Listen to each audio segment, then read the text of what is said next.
Hello and welcome to the People Who Read People podcast with me, Zachary Elwood. This is a podcast aimed at better understanding the people around us, the things they do, the things they say, their psychology and behavior. You can learn more about it at behavior-podcast.com. As you might already know, I often focus on topics related to conflict and polarization. I'm the author of a couple books aimed at helping people understand and reduce toxic polarization. And these days, I actually work full-time on the problem between my own work and working with a nonprofit organization.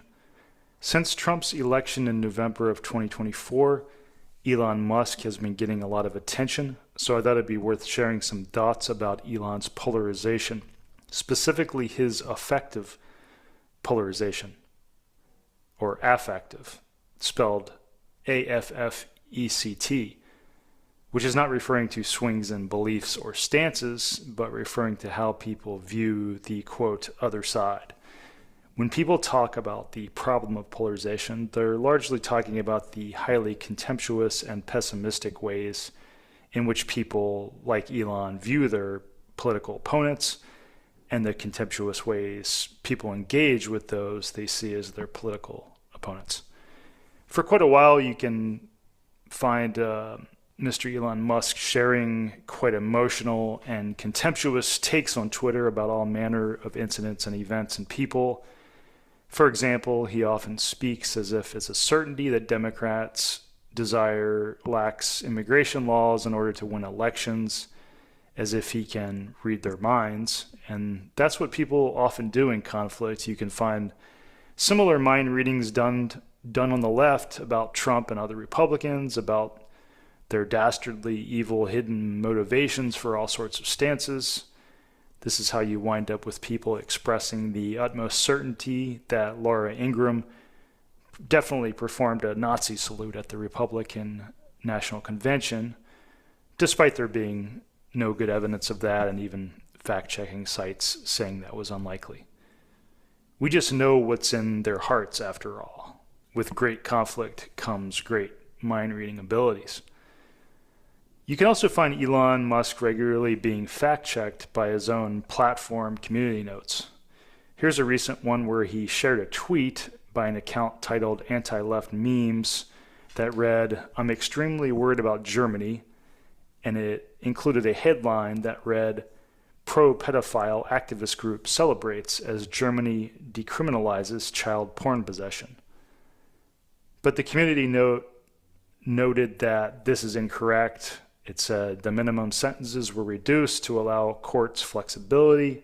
Before the change, parents or teachers who reported child pornography would still have to be charged with possession and face jail time, which made no sense, end quote.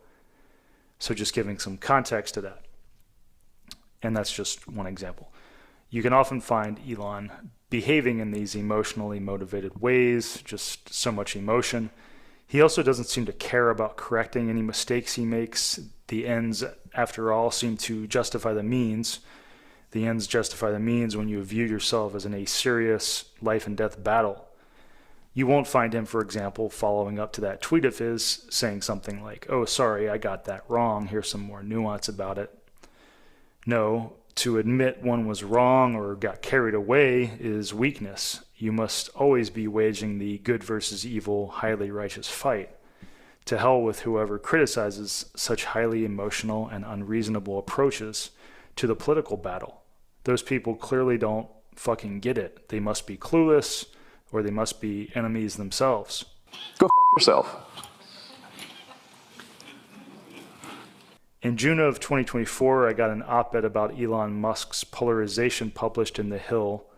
My motivation to get that op-ed out was related to some frustration about how little people talk about how conflict and polarization play out in society. There's often, for people like Musk or other well-known people who are engaged in the political and cultural wars, a tendency for us to focus on beliefs and not on the much more important dimension, in my opinion, of how those people engage with those they disagree with. Clearly, Musk isn't the only person who engages with high contempt with people he disagrees with. That is unfortunately par for the course these days for many. that is just what conflict leads many of us to do. As I mentioned in this op-ed that I'll read to you, when I or others criticize Musk for such things, there will be a reaction from people who agree with Musk that I am attacking Musk's beliefs. This is because we as a society just simply lack a good language for how we separate what we believe in versus how we engage. We just conflate those things. This, among other reasons, is why I think we as a culture and as a species are just fundamentally deeply ignorant about conflict dynamics. We too often conflate beliefs with how we engage.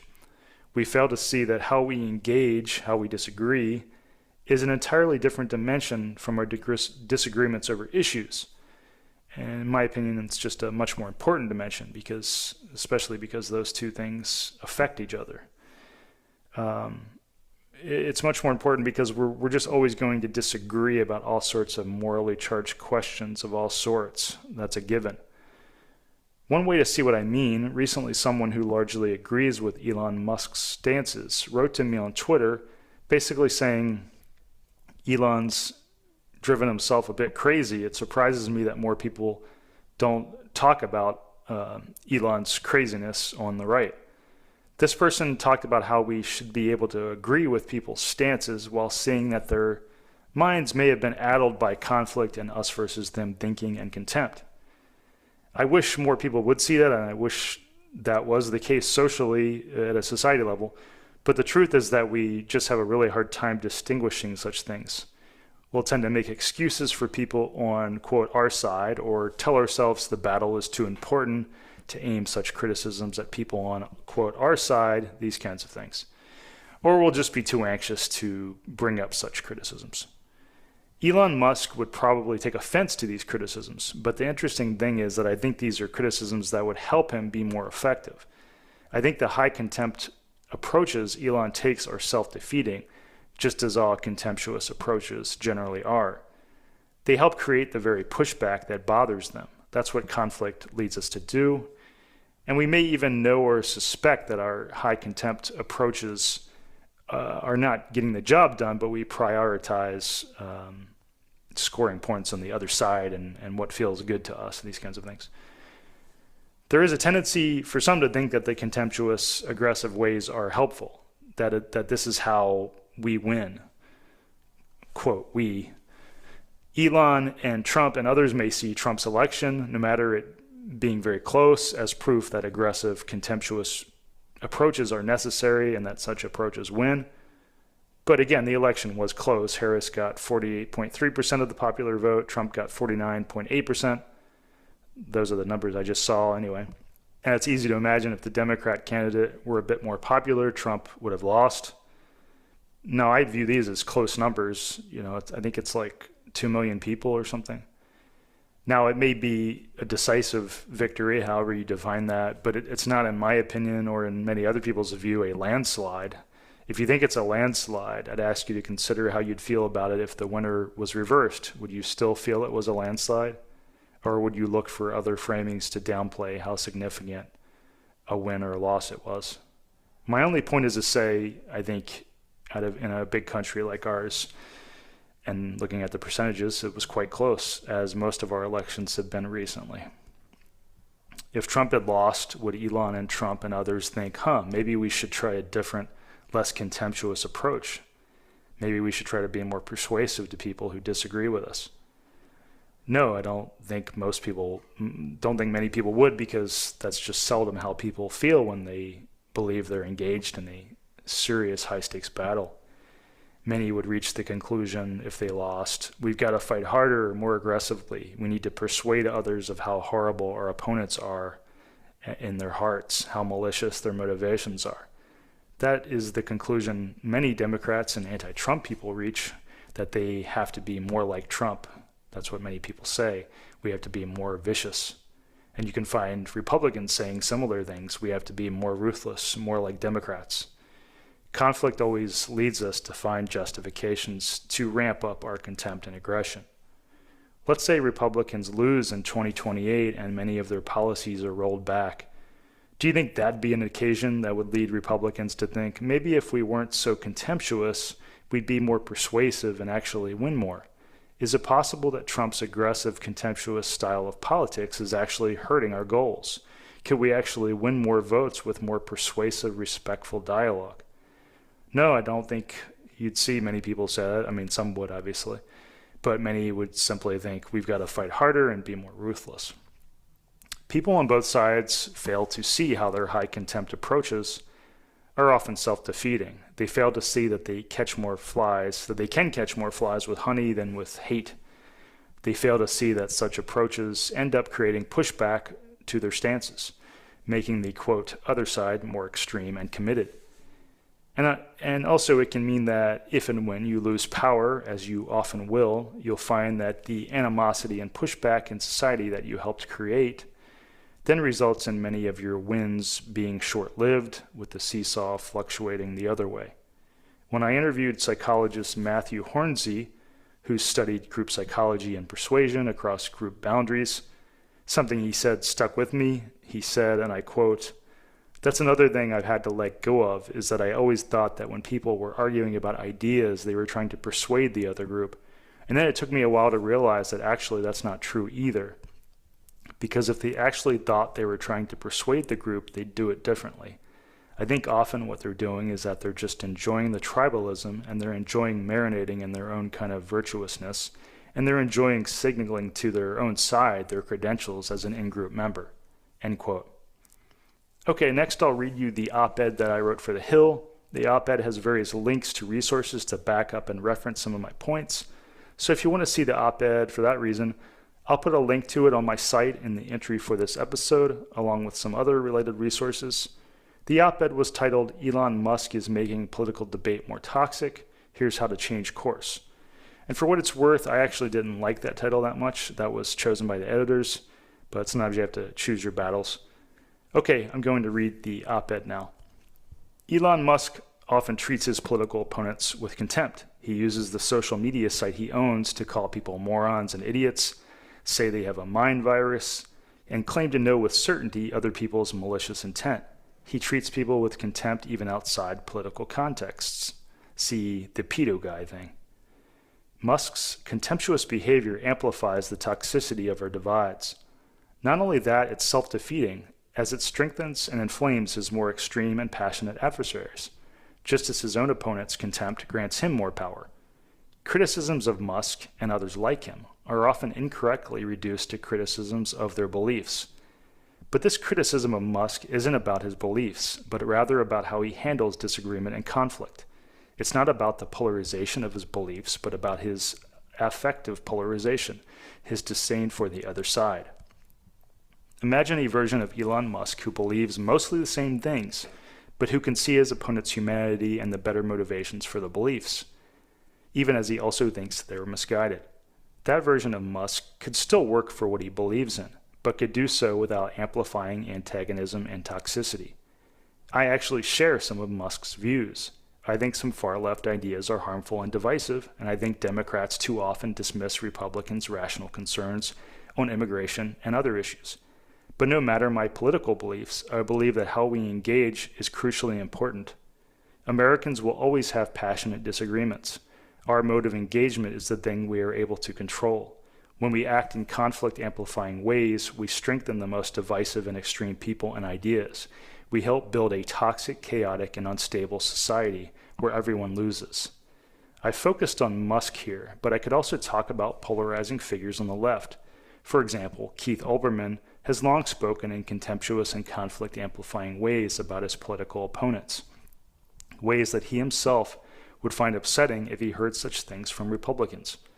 One way to understand how our political toxicity builds is to imagine Olbermann and Musk in a room shouting at each other, each one's contempt and anger feeding off that of the other, their beliefs growing more extreme and non-negotiable. Toxic conflict is a feedback cycle, a hurricane system driven by human emotions. The truth is that humans are simply bad at understanding conflict dynamics. We aren't good at talking about what makes someone a conflict amplifier and seeing such traits as separate from the realm of beliefs. This is why we often get caught in conflict spirals. Our instincts on how to act when in conflict can be unhelpful and make things worse. When we mix up and conflate people's beliefs with their level of animosity, we cannot make persuasive criticisms of their unhealthy, harmful ways of engaging. Even our most well-meaning and constructive critiques will often be mistaken for criticisms of beliefs. An important place to criticize such behaviors is on one's own political side, because criticisms of the, quote, other side are mostly ignored and distrusted by them. Our own political group is the main place we can actually work on reducing toxic approaches. Also, criticizing one's, quote, in-group can reduce the animosity of the, quote, other side in counterintuitive ways. A 2014 study found that people who observed the, quote, other side debating and disagreeing lowered their anger. Our instincts make us feel that criticizing our group helps our opponents, when it can actually be what helps us lower conflict and achieve compromise. If we are to reduce conflict, we need more people willing to push back on bad and divisive ideas and behaviors in their own political group. We need more people willing to say things like, I agree with your stance, but you're speaking in inaccurate and insulting ways that amplify our divides. A better understanding of conflict dynamics would help people do that. Belief and the manner in which we engage are separate dimensions, but in the real world, the world of actual people, these things are closely connected. Undue hate and fear shift people's beliefs, making those beliefs more extreme and unreasonable. For example, Keith Olbermann's extreme contempt can lead to him believing that the Supreme Court should be disbanded, as he said last year. Similarly, high animosity and fear leads to more distrust in elections. If we want to reduce toxic and contemptuous politics, we need to think about the behaviors that make Elon Musk and many others in our polarized society conflict amplifiers. We need to see our divides as not just about political and cultural disagreements, but also about a conflict between those who want more animosity and those who want less. We need more people to think about the polarizing behaviors in their own political group and ask themselves, are these approaches creating a more toxic, chaotic, and unstable future? Would I support these approaches if my political opponents took them? Do I really want to support people who act in these ways? Are these approaches actually amplifying extremism? Would pursuing my political goals in less polarizing, less angering ways actually help me achieve my goals? Okay, so that was the op-ed. Again, I'll put a link to that on my site for the entry for this episode. And yeah, my site's at behavior-podcast.com. If you want to check out my polarization-related work, that's at american-anger.com. Thanks for listening. Music by Small Skies.